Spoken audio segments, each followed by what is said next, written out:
sable et du soleil. Aucune distraction, aucune ombre pour s'abriter, rien. La chaleur, pas d'eau, rien du tout. Est-ce qu'on est prêt à subir ça? On va voir ce matin 3 déserts. Bien sûr, on va dans Exode, et on va voir le peuple de Dieu qui a vécu 3 déserts. Et il s'est passé 3 choses dans ces 3 déserts. Exode chapitre 15 à partir du verset 22. Je vais lire le premier, les autres vous les lirez à la maison, parce que ce sont des textes qui sont assez longs.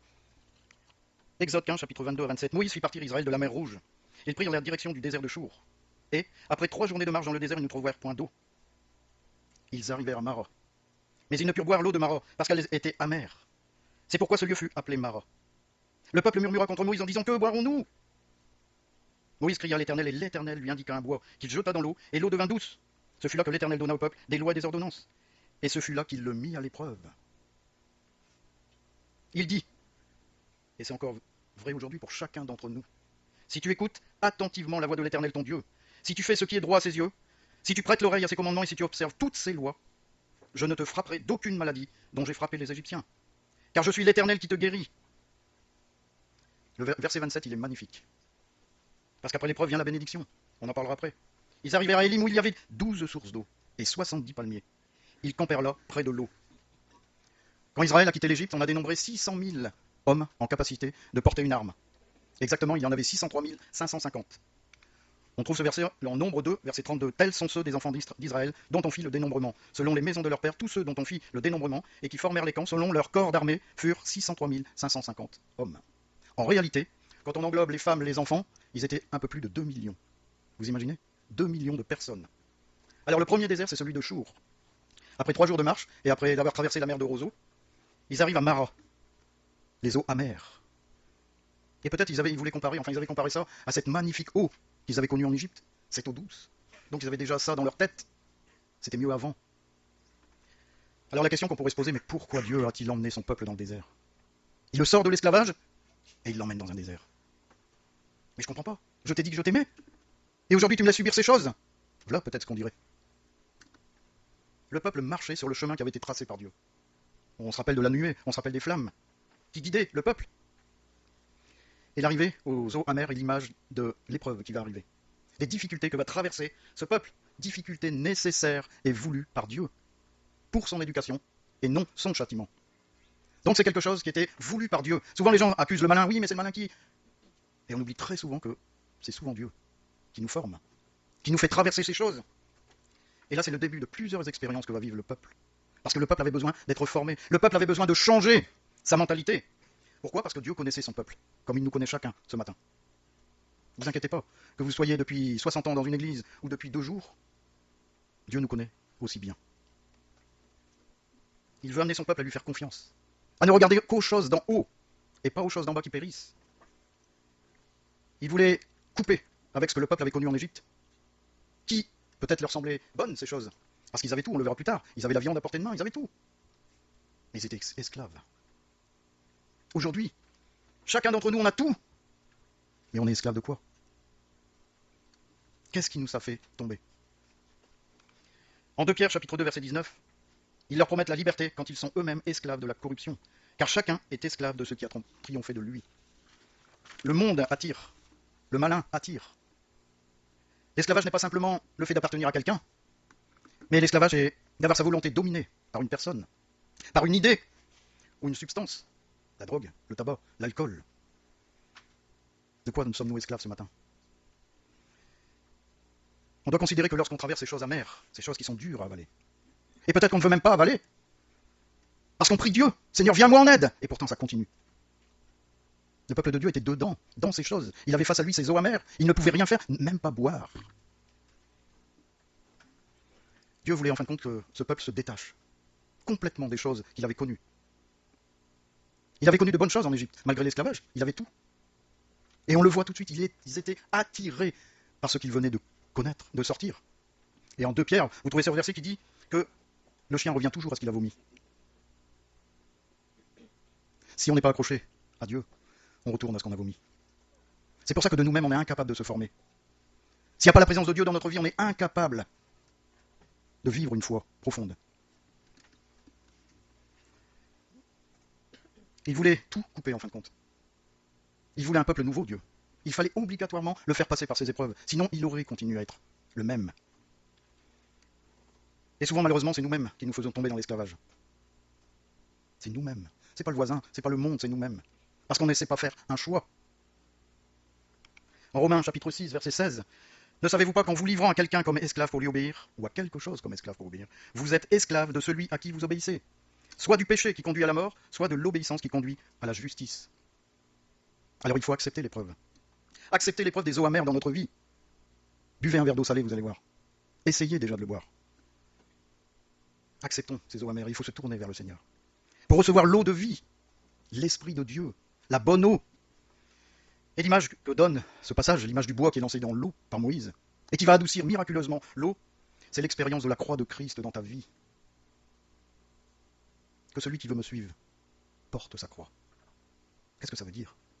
Qu'est-ce que ça veut dire? Ça veut dire qu'il faut accepter de subir les mêmes souffrances que Jésus-Christ. Est-ce qu'on est prêt? Est-ce qu'on est prêt ce matin? Et Paul le savait, parce qu'en 1 Corinthiens, chapitre 1, verset 18, il dit « Car la prédication de la croix est une folie pour ceux qui périssent. Mais pour nous qui sommes sauvés, elle est une puissance de Dieu. » Est-ce que ce matin j'accepte la croix de Christ dans ma vie? Est-ce que j'accepte de subir les souffrances de Christ dans ma vie? Tous ceux qui sont persécutés, Michael nous l'a bien montré. Le dernier témoignage, cette église qui a connu 17 morts. Je ne sais pas si on s'imagine, on les voit danser. Alors que nous, des fois, le dimanche matin, on a même du mal à prier, alors qu'on sort de son lit. Est-ce qu'on s'imagine? Est-ce qu'on en est à ce point-là? Le bois de Christ est capable d'ôter l'amertume dans notre vie. Toutes ces choses qui nous remplissent aujourd'hui, la croix va te les enlever définitivement. Il y a une chose à faire. Une chose à faire.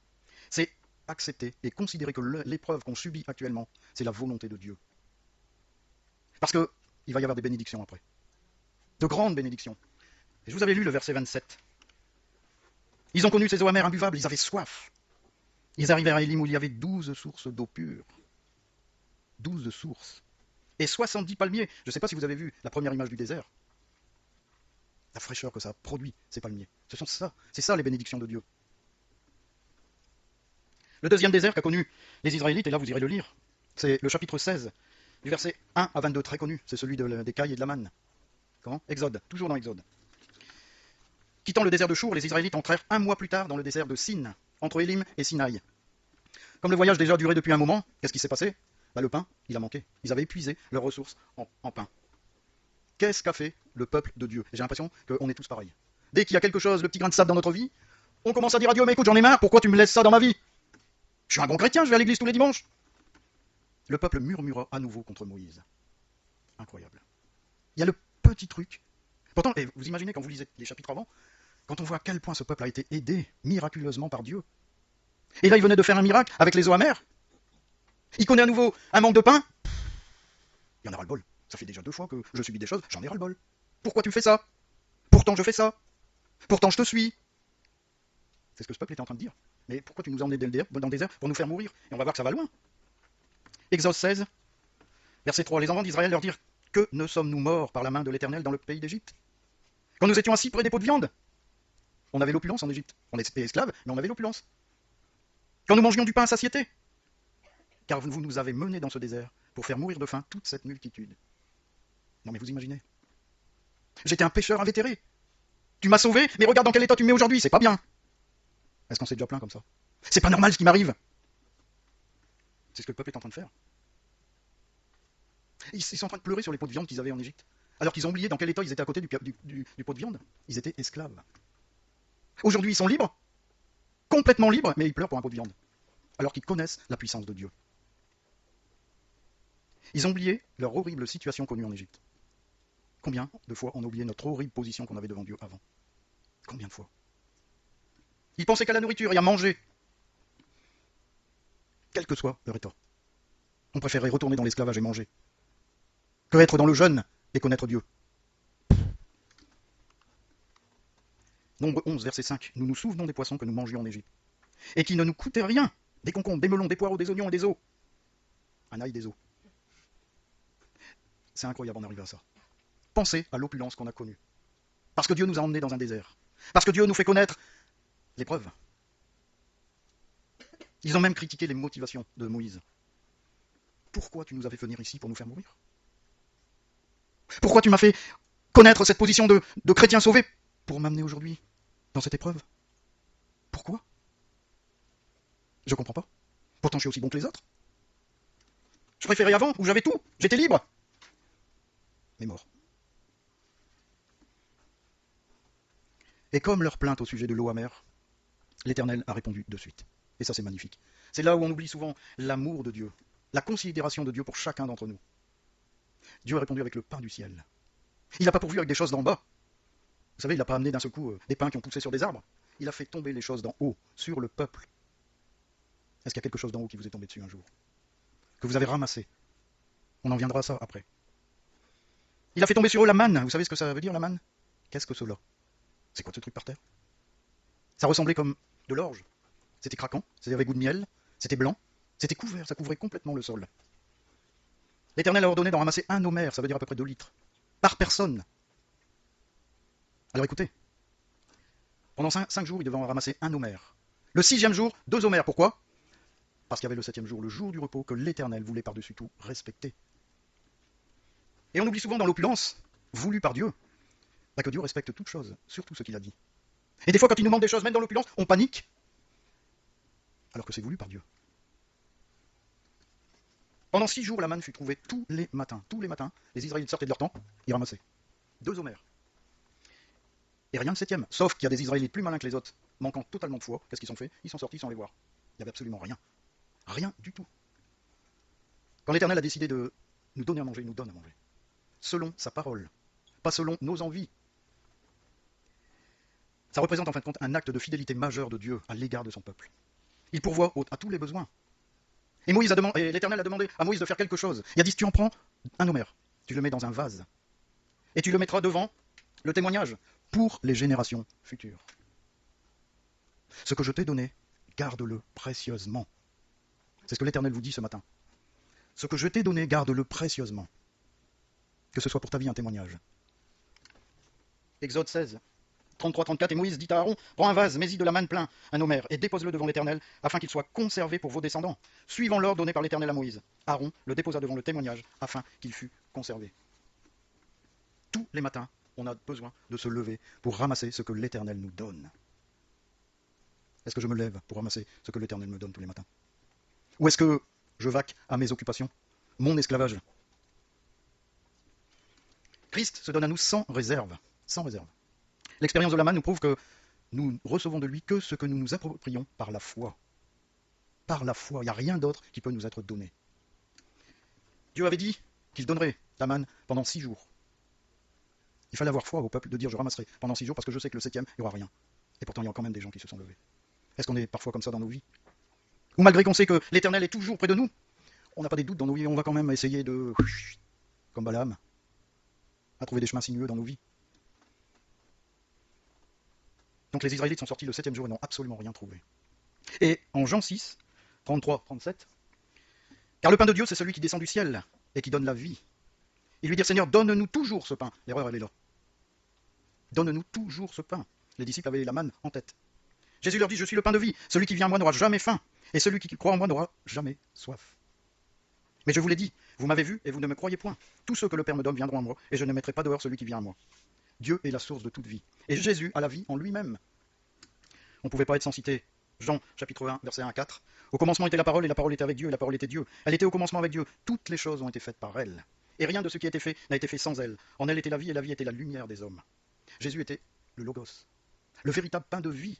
Il est venu pour donner aux hommes la vraie vie, c'est-à-dire la vie éternelle. Le péché sépare les hommes de Dieu. Un pécheur ne peut jamais se tenir devant l'Éternel. Il meurt en fin de compte, l'homme, s'il reste dans cet état spirituellement et physiquement. Et Christ est descendu justement du ciel pour donner une vie éternelle. Alors la foule, je l'ai lu tout à l'heure, Seigneur, donne-nous toujours ce pain. La foule en fin de compte n'a pas cru en Jésus, n'a pas cru en ce pain qui venait. Je suis le pain des vies. Quand il dit ça, Jésus rectifie 2 choses. 2 choses. La première, il est en train de dire attention, le pain c'est pas quelque chose alimentaire. C'est une personne, c'est moi-même. C'est moi-même. C'est moi-même en vous qui va vous donner la vie. La deuxième chose, c'est que lorsqu'une personne entre en relation avec Jésus, elle trouve en Jésus la satisfaction éternelle. Et c'est là où je vous dis que c'est important, parce qu'elle n'est pas temporelle comme la manne. D'où l'erreur des disciples. Quand il demandait du pain, toujours, tous les jours, redonne-nous du pain. Si on a Christ une fois dans sa vie, on l'a éternellement. D'où ma question, est-ce qu'on est rempli du Saint-Esprit ce matin? La deuxième partie importante, c'est le verset 20. Ils n'écoutèrent pas Moïse, il y eut des gens qui en laissèrent jusqu'au matin. Qu'est-ce qui s'est passé? Mais il s'y mit des vers et cela devint infect. Moïse fut irrité contre ces gens, mais je vous avais dit qu'il ne fallait pas le garder. Il fallait manger ce que vous aviez besoin. Je ne sais pas si... Verset 19, que personne n'en laisse jusqu'au matin, c'est ce qu'avait demandé Moïse. Mangez ce que vous avez besoin, le reste, jetez-le. Et malheureusement, certains Israélites laissèrent la manne jusqu'au matin. C'est une leçon importante, très importante, pour ceux et celles qui croient pouvoir vivre sur le souvenir de ce qui s'est passé il y a très longtemps dans leur vie. Oh, vous savez, en 1978, j'ai connu telle expérience avec le Seigneur dans ma vie. Et depuis, ça fait bizarre, non? Vous ne trouvez pas que ça fait drôle? C'est une erreur, en fin de compte. C'est notre foi et notre obéissance en lui qui renouvelle toutes les bénédictions dans nos vies. Quel est l'état de ma foi ce matin? Est-ce que je vis avec un souvenir? Ah, mais je me rappelle, j'ai connu ça en telle année, à tel moment, je m'en souviens même très bien. C'est la seule chose qu'on se souvient. C'est triste. Tous les matins, on a à remettre sur l'établi notre travail. Notre travail, c'est quoi? C'est notre foi. Nous avons à travailler à notre salut. Sinon, il va nous arriver ce que nous a expliqué Emmanuel la semaine dernière. L'assouplissement spirituel et la mort. Vous avez une magnifique plante dans un coin, vous voyez? Vous l'arrosez, vous donnez de l'engrais. Vous partez 6 mois, vous oubliez de dire à une personne de venir l'arroser et lui mettre de l'engrais. Quand vous allez revenir, elle va couvrir toute la pièce. C'est vrai? Elle sera desséchée et morte. C'est ce qui attend tout chrétien qui tous les jours ne remet pas sa foi sur l'établi. Il va se dessécher et il va mourir. Parce qu'il faut nourrir cette vie qui est en nous. Nourrir. Il faut que les eaux passent sans cesse dans notre cœur. Sans cesse. Si vous asséchez un ruisseau, il n'y a plus un poisson qui va y vivre. L'Éternel veut que ce ruisseau soit continuel dans nos vies. Il veut que cet esprit coule sans arrêt dans nos vies. En Philippiens 2,12. Ainsi, mes bien-aimés, comme vous avez toujours obéi, il y a déjà une leçon à tirer. Travaillez à votre salut, avec crainte et tremblement, non seulement comme en ma présence, mais bien plus encore, maintenant que je suis absent. Donc il faut travailler à son salut. Le troisième désert, et le dernier, le désert du Sinaï, c'est le plus terrible. Le désert de la rébellion et de l'abandon. Et on est souvent comme ça. On est très souvent comme ça.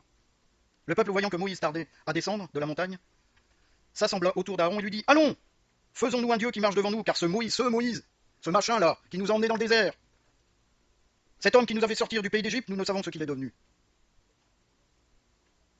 Il remplace Dieu. Ils ont remplacé Dieu.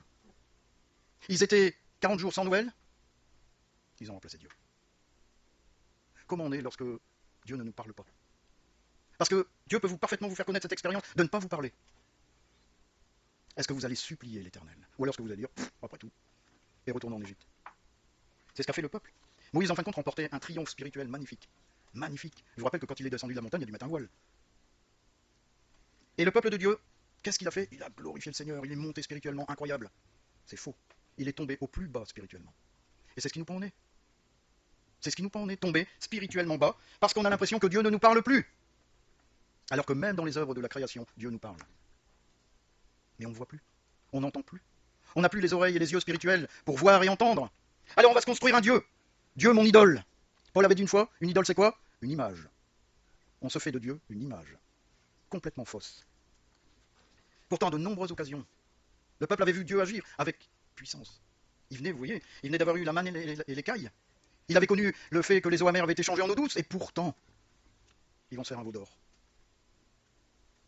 Ils l'ont vite oublié. À de maintes reprises, dans le livre d'Exode, on va voir qu'en fin de compte, le peuple s'est montré rebelle à l'égard des manifestations merveilleuses de la bonté de Dieu. Oh, vous inquiétez pas, on est exactement comme ce peuple. Exactement. Il y a combien de Calimero dans cette salle? Je ne veux pas le savoir, mais réfléchissez. Il y a combien de Calimero? On est les plus malheureux du monde. Alors que, en 1978, on se rappelle que l'Éternel a vécu et a fait des choses dans notre vie. Vous voyez que tout se relie. C'est parce qu'on est incapable de voir que l'Éternel a agi dans notre vie il n'y a même pas 10 secondes. Ce matin, pour chacun d'entre nous, il y a eu un miracle. Est-ce qu'on en est conscient? Tous les matins. Le fait de se lever est un miracle. Vous savez que sur Terre, il y a des gens qui ne se lèvent pas le matin, qui meurent pendant la nuit. Il est mort de quoi? On ne sait pas. Il ne s'est pas réveillé le matin. Est-ce qu'on a conscience que ce matin, on a été le fruit du miracle de Dieu? On s'est levé? Et dès qu'on n'a plus conscience, qu'est-ce qu'on fait? On se construit un Dieu. Quelque chose ou quelqu'un qui va nous aider. Enfin. Et l'Éternel connaissait son peuple. Parce qu'il a averti Moïse. Il a dit, mais pendant qu'on est en train de parler, j'imagine un peu, vous allez voir le verset, mais t'as ton peuple, il dit à Moïse, il y a ton peuple qui est en train de se corrompre. Vous imaginez, Dieu dit à Moïse, il y a ton peuple. Ton peuple. Et c'est triste, ça veut dire que Dieu ne reconnaissait même plus à cet instant-là son peuple. Il aurait dû dire, mais il y a mon peuple qui est en train de se corrompre. Il dit à Moïse, il y a ton peuple. L'Éternel dit à Moïse, va descendre car ton peuple, que tu as fait sortir d'Égypte. Quelle tristesse. C'est corrompu. Alors Moïse est descendu, il a serré quelques mains, il était content. Et vous savez que c'est la première fois où on dit que Moïse s'est enflammé de colère. Parce que même aux yeux de l'Éternel, Moïse était connu comme quelqu'un de doux, quelqu'un de gentil. Et c'est la première fois où Moïse s'est enflammé de colère. Qu'est-ce qu'il a fait? Il a jeté les tables de la loi, mais il a fait plus que ça. Il a fait 4 choses au pied de la montagne. Et notez bien, la première chose, il a jeté les tables de la loi. Ce qui a symbolisé la rupture de l'alliance par le peuple. C'est pas de Dieu qui a dit, bah écoutez, vous avez fait ça, maintenant, mon alliance, je la casse. Non. C'est pour montrer que c'est le peuple qui avait désobéi, qui s'était éloigné de Dieu. Il ne voulait pas de l'alliance avec Dieu à cause de leur comportement. La deuxième chose, il brûle l'idole. Mais Moïse n'était pas bête. Il s'est dit, si je le brûle, il va en rester quelque chose. Je vais la réduire en poudre. Il a réduit l'idole en poudre. Ça veut dire que dans nos vies, les choses qui traînent dans nos vies, on n'a pas simplement un petit peu à les bouger, c'est les réduire en poudre. La troisième chose, il a répandu la poudre à la surface de l'eau. Vous allez me dire pourquoi? Parce que la quatrième, il l'a fait boire au peuple. Et c'est là où c'est important. Il l'a fait boire au peuple, c'est important et grave. Par cet acte, en fin de compte, Moïse a démontré l'impuissance du veau d'or. Parce que le veau d'or a été broyé et réduit en cendres. Brûler le veau d'or, Moïse savait que ça ne le démolissait pas. Donc il l'a réduit en poudre. Qu'est-ce qu'il a fait? Il a jeté l'eau. Il l'a jeté sur l'eau. Et qu'est-ce qu'il a fait? Il a obligé le peuple à boire cette eau, remplie de la poudre. Et c'est là où c'est conséquent. Parce que ça montrait au peuple qu'il devra subir les conséquences du péché. Et le peuple a bu jusqu'à la lie, jusqu'à temps qu'il n'en pouvait plus. C'est-à-dire que les conséquences de leur péché devront être totalement assumées. Totalement. Et on sait que c'était pas la totalité qui avait construit le veau d'or, c'était au moins plus de 3000 personnes. Et ces 3000 personnes sont mortes. Après. En fait, quand on voit ici que la conduite du peuple de Dieu est triste, parce qu'ils avaient oublié les grâces de Dieu. Combien de fois on oublie les grâces de Dieu? Combien de fois? Ils avaient besoin de combler le vide de Dieu. Ils n'avaient plus Moïse. On est seul, on est perdu, on va mourir. Eh ben on va le remplacer, après tout. En fait, quand ils ont montré simplement un manque de foi, enfin simplement, ils ont montré un manque de foi et un manque d'obéissance. Pour eux, ça prévalait plus que l'humilité et la crainte de Dieu. Vous savez que... Est-ce qu'on entend encore parler de la crainte de Dieu aujourd'hui? Essayez de discuter avec les chrétiens et parlez-leur de la crainte de Dieu. As-tu la crainte de Dieu? Même dans nos églises, il n'y a plus la crainte de Dieu. Parce qu'elle a été remplacée par un grand Dieu, un immense Dieu, la religion. Cet exemple en est la preuve. C'était dès qu'il y a quelque chose qui n'allait plus, dès qu'on sentait plus la présence de Moïse, dès qu'on s'en dit même Moïse parle avec Dieu, donc ça veut dire que on le remplace. Dans nos églises, on a remplacé Dieu par la religion. Et la crainte de Dieu est partie. On ne prêche plus la repentance, on ne prêche plus le pardon. Parce que ça met mal à l'aise les assemblées. Et un jour, on se retrouve à boire jusqu'à la lie. Et subir les conséquences de ça. Les conséquences de ça, c'est ce qu'a expliqué la semaine dernière Emmanuel. C'est un dessèchement spirituel. Vous avez des églises qui meurent. Ils se croient vivants et pourtant ils sont morts. Parce qu'il n'y a plus de nourriture. Parce qu'il n'y a plus rien de vivant, on boit du mort. Au lieu de boire la vie, Jésus-Christ, on boit la mort. Des paroles sans puissance, qui ne font rien à la profondeur des cœurs. Est-ce qu'on n'est pas parfois comme cela? Est-ce qu'on n'a pas placé une idole dans notre cœur? Alors la conclusion, c'est que, est-ce que quand Dieu nous emmène dans un désert, est-ce que peut-être on est dans un désert? Est-ce qu'on est comme ce peuple, toujours à pleurer, à maugréer sur qu'est-ce qui m'arrive? Et pourtant, je suis ton peuple. Je suis ton enfant. Ayant même des regrets sur ce qu'il y avait avant. J'étais mieux quand j'étais dans l'esclavage. J'avais tout. J'ai jamais connu de moment aussi difficile. J'avais tout. Mais t'étais mort. Est-ce qu'on a conscience que c'est pour notre bien, afin d'être purifié, que l'Éternel nous emmène dans ce désert? Le peuple s'est rebellé, a désobéi, et en a subi les conséquences. Son inconstance l'a emmené en dehors du chemin que l'Éternel avait tracé pour eux. C'est triste. Mais c'est un exemple qui est bénéfique pour chacun d'entre nous, ce matin. On peut utiliser des richesses, parce que ça veut dire qu'on a passé par la croix dans notre vie. On doit accepter cette croix. On a à mourir à nous-mêmes, afin que l'amertume soit ôtée du plus profond de notre vie. Est-ce qu'on veut être nourri par les choses d'en haut, comme la manne? Ou est-ce qu'on veut chercher tout ce qui est en bas, et qui semble me remplir l'esprit? Alors approprie-toi Christ ce matin, par la foi. Pas par ton émotion, mais par la foi. Je sais qu'il est le seul à pouvoir m'abreuver de sa présence, me nourrir.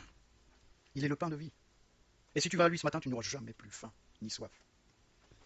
Est-ce qu'on s'attend, ou est-ce que tu t'attends à Christ chaque jour, tous les matins? Sortant de ton lit, qu'est-ce qu'on s'attend au pain de vie? Afin de ne pas retomber sur les traces de notre ancienne vie, l'idolâtrie, la débauche, l'ivrognerie, la jalousie, l'orgueil, l'arrogance, la suffisance, et bien d'autres encore. Sinon Dieu va te faire boire ton péché jusqu'à la vie. En Galates 6, verset 7, même la Bible te le dit. Ne vous y trompez pas, on ne se moque pas de Dieu. Ce qu'un homme aura semé, il le moissonnera aussi. Tu boiras jusqu'à la vie.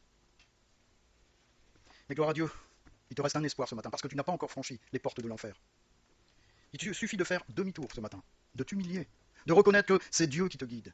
Que même si tu te trouves dans cette épreuve, c'est lui qui le